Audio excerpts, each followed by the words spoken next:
One of the other things that we continue to see, particularly with the single audit, if you're familiar with the uniform guidance, that's subpart F.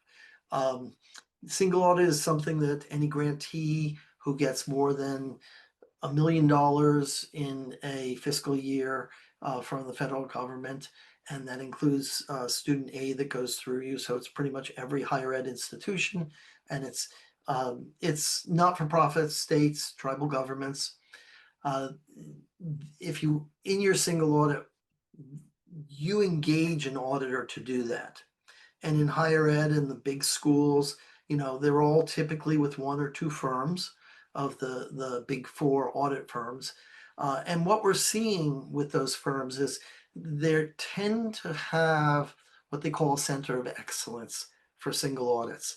So rather than the way, 20 years ago, I would sit down, the auditors would come on site for a week or two, and we would pull transactions and all of that. And it would be our local audit team that, may have been out of Rochester or Syracuse or New York City.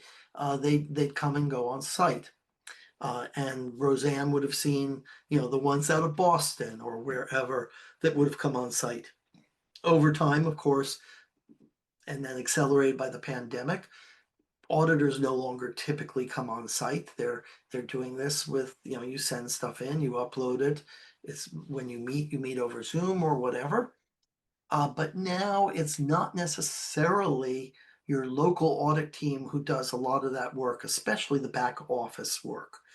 They may have a center of excellence that does nothing but single audits. Now, one could argue that they're really familiar with single audits and the criteria, and that criteria is significant. The compliance supplement is this cookbook for the audits, and it's a huge, huge document. So these people are the experts, but they're not the expert in the auditee. So when you're being audited by your local audit firm, who may have been the people who did it last year and the year before that, all of your control environment, and how your payroll system works and your IT system works, they've been auditing those as part of your financial statement audit. So they may not understand that. So when you have that center of excellence group that may not be familiar with you doing the audit, you will end up having to spend a little more time doing education.